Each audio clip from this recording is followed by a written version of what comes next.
So I just wanted to say there's a few things that people in the great state of Maine or anywhere in New England have to get ready for the winter time. And one of the things is, if you have a wood stove, you got to stack and sometimes buy the wood. Last year I purchased 3 cords of wood for roughly $900. A little bit steep in my book, but it was all seasoned, and this was 3 cords heating a 1,280 square foot home.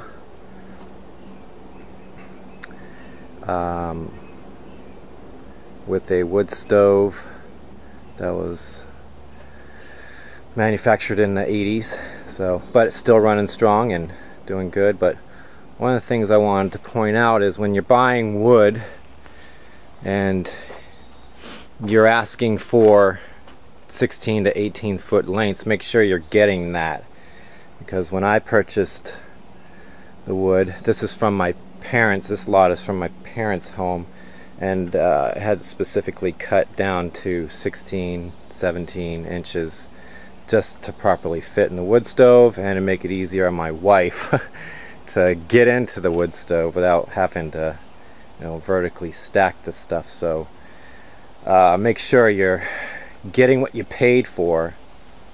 One of the things I found out is that 3/4 of the wood that I purchased was all over 18 inches, and that was a real bummer, because I spent the rest of the winter, instead of putting wood in the stove, not only did I do that, but I had to cut down the wood to length. So one of the things I'll show you is how to do that if you have an ordinary, not ordinary, but a industrial size, I would say,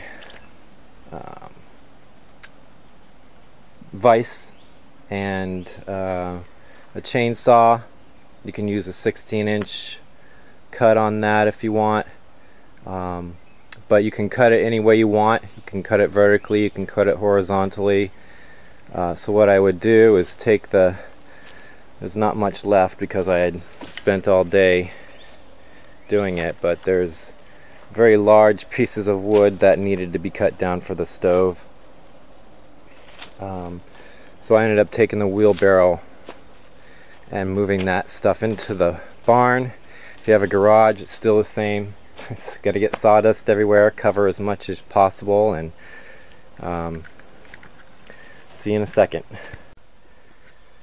So here I'm using a pull-in P3816 model with a 16-inch blade on it, and that's gonna do the job. It's not an industrial type, it's not a Husqvarna, but it's getting the job done. The biggest thing is to keep the chain sharp, which you can do with an ordinary file, and that's something you can purchase at your local home improvement store. And I just put a 30-inch, a 30 degree file on there and go to town with it. So every couple of loads that I pull in here to do, I'm going to sharpen that thing. And this chain alone has gotten me through, I don't know, at least 2 seasons roughly. I haven't had to do much else to it. I added the oil, and I added the bar and chain oil and the gas, and make sure it's mixed, and I even added a little bit of seafoam, which is this stuff, a little less than a capful to the gas, and it's been working wondrously, so no disappointments there. Again, you want to put that wood in the vise. It's quite a large vise, I would say, but whatever works and whatever you have, use it. Make sure it's tight on there, and then you're going to cut those things down to length.